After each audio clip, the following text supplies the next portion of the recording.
Hello! Xin chào tất cả mọi người. Chào mừng mọi người đã đến với kênh YouTube của Noli. Trong bài học ngày hôm nay, Noli sẽ hướng dẫn cho mọi người cách móc một chiếc lót ly có họa tiết hình bông hoa hướng dương như thế này. Đầu tiên, các bạn cần chuẩn bị cho Noli 3 cuộn len sợi. Noli sử dụng len Jinjan Art của Thổ Nhĩ Kỳ, có màu vàng, màu nâu và màu vàng mù tạt.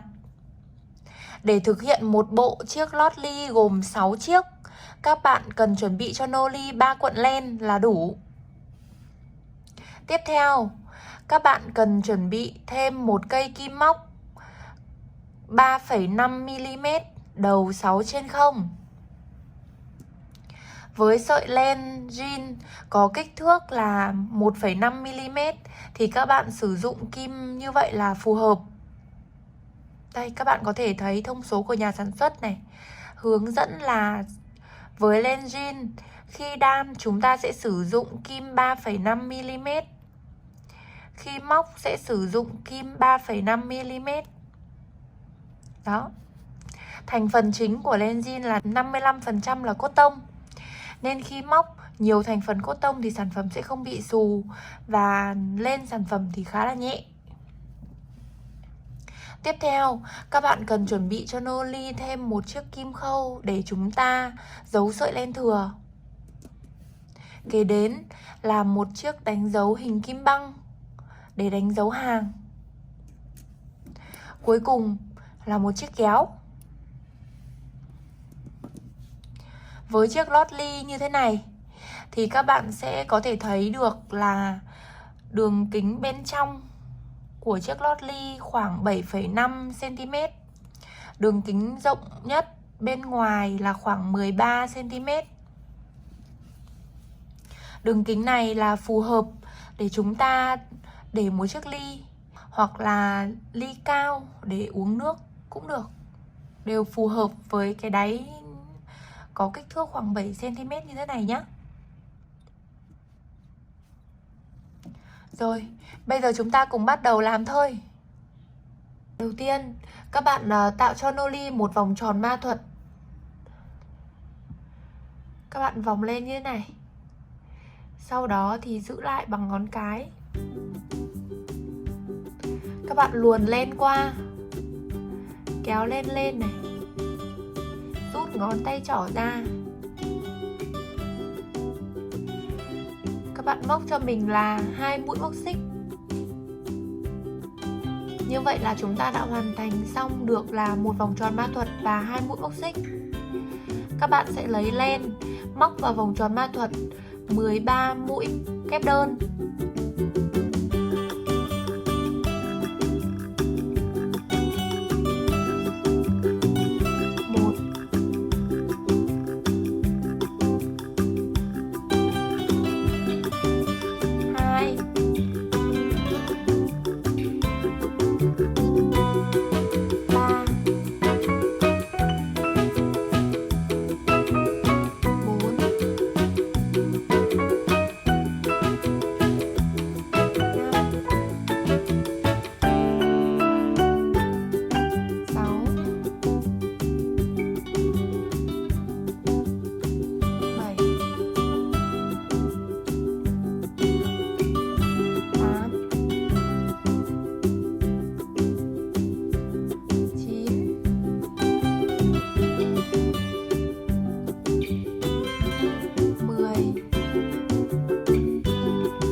Sau khi đã tạo xong được 13 mũi kép đơn vào vòng tròn ma thuật, chúng ta sẽ rút sợi len.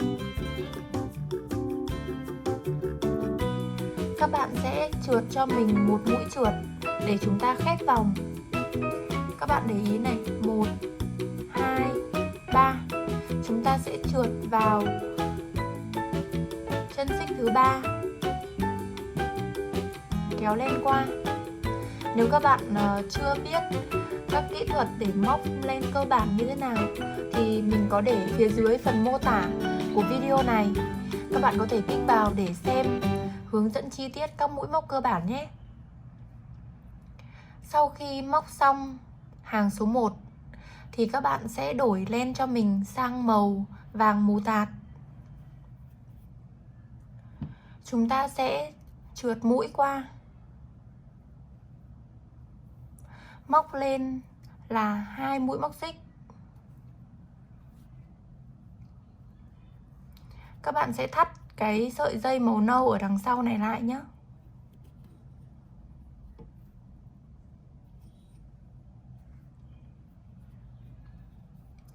Ở hàng thứ hai, các bạn sẽ móc cho mình công thức như sau. Mỗi một chân chúng ta sẽ móc 2 mũi kép đơn. Như vậy là ở hàng 1 chúng ta có 13 mũi kép đơn, thì ở hàng số 2 các bạn sẽ móc được là 26 mũi kép đơn. Các bạn lấy len này, đâm vào ngay chân của 2 mũi móc xích chúng ta vừa tạo. 1 mũi kép đơn, 2 mũi kép đơn. Ở chân kế bên các bạn cũng sẽ móc cho mình là 2 mũi kép đơn.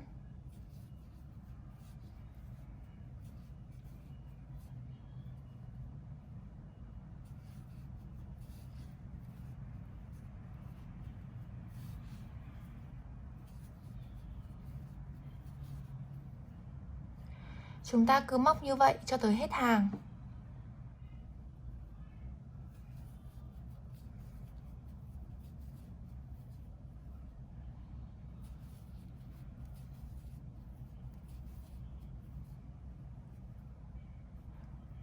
Tới mũi cuối cùng, các bạn lại tiếp tục trượt mũi.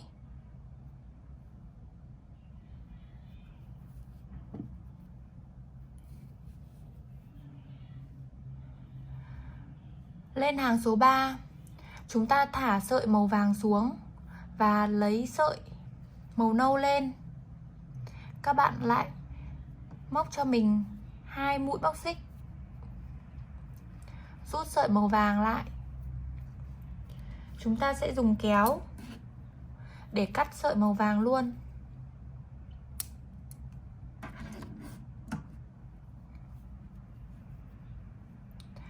Tới hàng số 3, các bạn móc công thức cho mình như sau. Ở chân đầu tiên các bạn móc 1 mũi kép đơn. Chân thứ hai các bạn móc 2 mũi kép đơn. Chân thứ ba các bạn móc 1 mũi kép đơn. Chân thứ tư các bạn móc 2 mũi kép đơn. Như vậy là cứ mỗi một chân, sau khi các bạn móc 1 mũi kép đơn thì các bạn lại tăng 1 mũi kép đơn vào chân kế bên, móc 1 mũi kép đơn và tăng 1 mũi kép đơn vào chân kế bên. Cứ lần lượt như vậy cho tới hết hàng. Các bạn chú ý quan sát nhé. Đầu tiên, với chân đầu tiên, ở hàng này thì chúng ta sẽ giấu luôn cái sợi len màu vàng mà chúng ta vừa mới cắt, để lát nữa chúng ta không cần phải giấu sợi nữa. Các bạn rút chặt này, đặt cái sợi màu vàng ngang luôn ở đây. Chúng ta sẽ móc 1 mũi kép đơn vào chân của mũi móc xích. Tới chân bên cạnh, chúng ta sẽ móc 2 mũi kép đơn.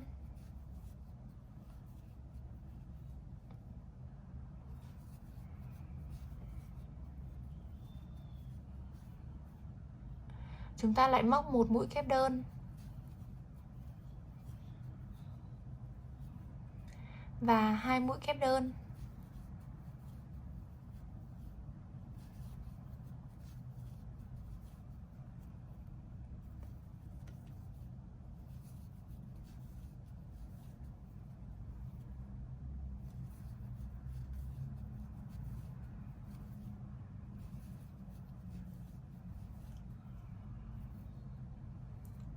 Các bạn có thể thấy rằng là ở hàng số 2 chúng ta đã móc được là 26 mũi kép đơn. Thì ở hàng số 3, sau khi tạo công thức là 1 mũi kép đơn, 2 mũi kép đơn móc vào một chân như thế này, cứ một mũi kép đơn, hai mũi kép đơn móc vào một chân như thế này thì các bạn sẽ được là tổng số mũi là 39 mũi là kết thúc.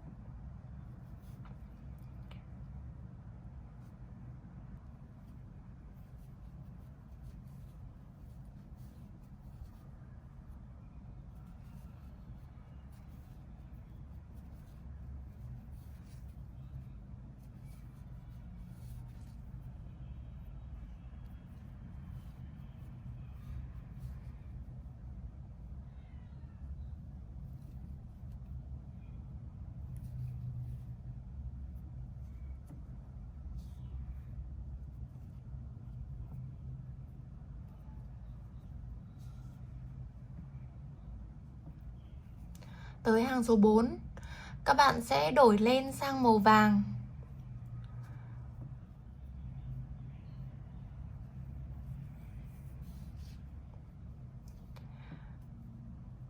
Sau đó thì các bạn sẽ rút sợi màu nâu và cũng cắt sợi luôn cho mình.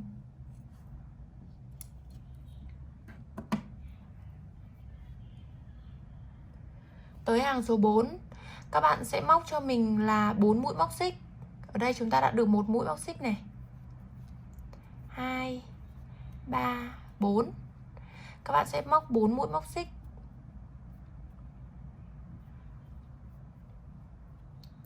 Các bạn sẽ móc cho mình như sau.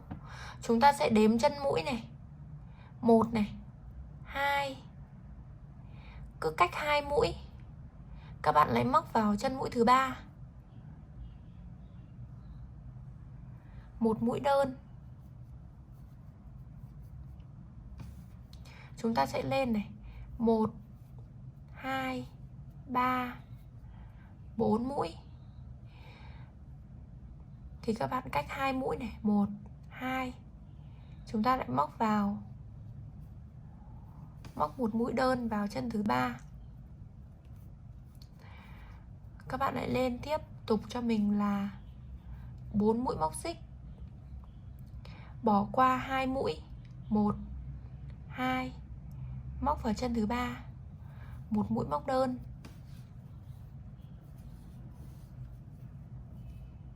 Một 2 3 4. Bỏ qua 2 mũi, móc vào chân thứ 3.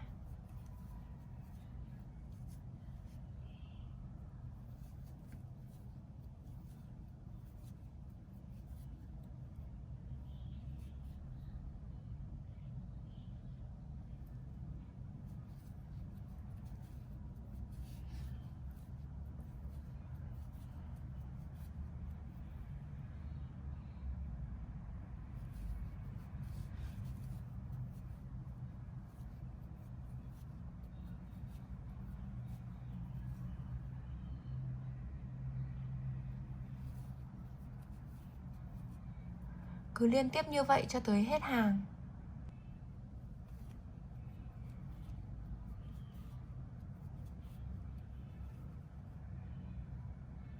Các bạn sẽ trượt mũi.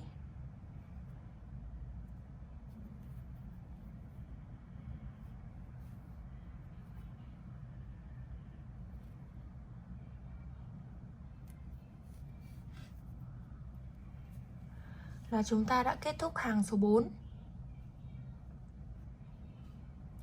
Tới hàng số 5, các bạn sẽ móc cho mình công thức như sau. Đầu tiên, chúng ta sẽ móc, lấy len này, móc một mũi nửa kép. Tiếp tục chúng ta lấy len, móc một mũi kép đơn, 2 mũi kép đơn. Các bạn nhớ là chúng ta sẽ thả lỏng tay để móc. Tiếp tục các bạn sẽ móc cho mình là một mũi kép đôi,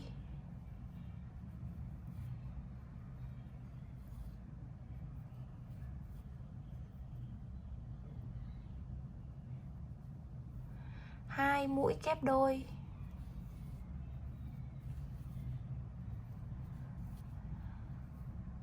tới mũi kép đôi thứ hai, các bạn sẽ móc cho mình là 2 mũi móc xích. Sau đó móc lại vào chân này một mũi trượt.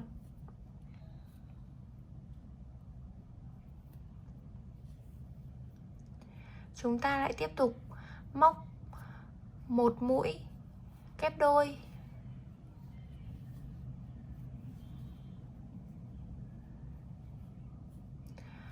hai mũi kép đơn, một này, hai này, một mũi nửa kép là chúng ta đã kết thúc được một cánh hoa hướng dương đầu tiên. Sau đó các bạn lấy len đâm vào khoảng trống kế bên, móc tiếp tục cho mình công thức tương tự. Đó chính là một mũi nửa kép, hai mũi kép đơn, một mũi kép đôi, một mũi kép đôi, lên hai mũi móc xích, trượt mũi vào chân móc xích đầu tiên, một mũi kép đôi, hai mũi kép đơn, một mũi nửa kép là chúng ta đã kết thúc được một hình lá, một cái lá của bông hoa hướng dương. Mình nhắc lại này, chúng ta sẽ móc một mũi nửa kép này, các bạn lấy lên móc một mũi kép đơn, lấy lên móc thêm một mũi kép đơn nữa, lấy lên 2 lần, móc một mũi kép đôi,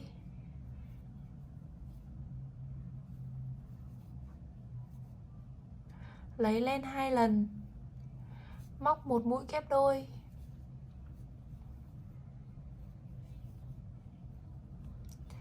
lên 2 mũi móc xích, trượt mũi vào mũi móc xích đầu tiên,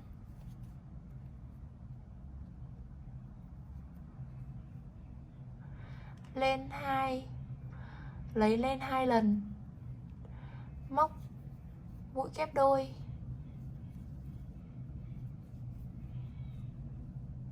lấy lên móc mũi kép đơn,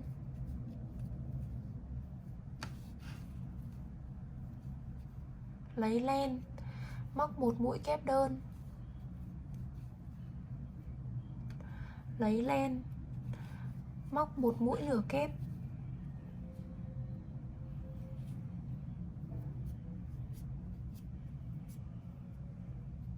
các bạn móc xong thì chúng ta sẽ nắn cho cánh hoa nó đẹp.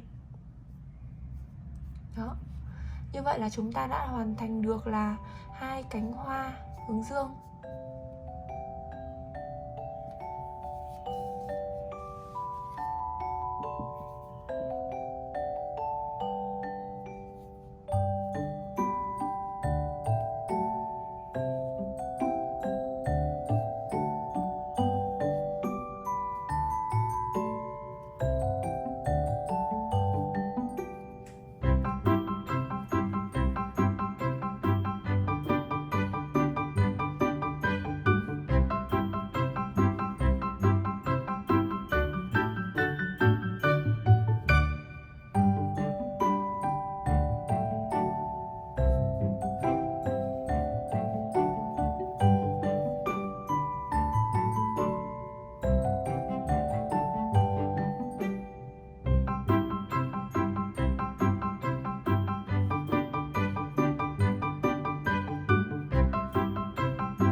Tới mũi cuối cùng, các bạn chỉ cần trượt mũi vào chân móc xích này,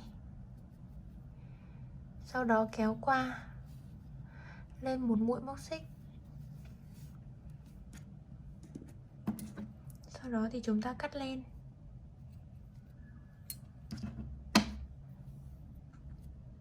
Rút lại.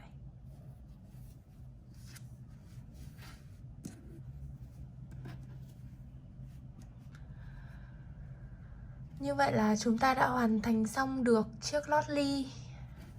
Bây giờ các bạn sẽ dùng một cái kim khâu để chúng ta giấu các cái sợi len thừa vào bên trong sản phẩm nhé.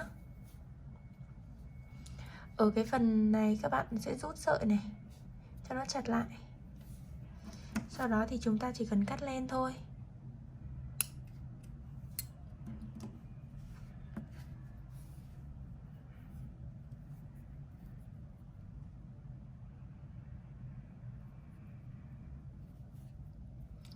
Các bạn giấu sợi bằng cách là chúng ta sẽ đi sợi len vào bên trong của các mũi móc.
Đừng quên ấn subscribe kênh YouTube của Noli Handmade, bấm vào biểu tượng quả chuông để là người sớm nhất xem được video mới nhất của Noli.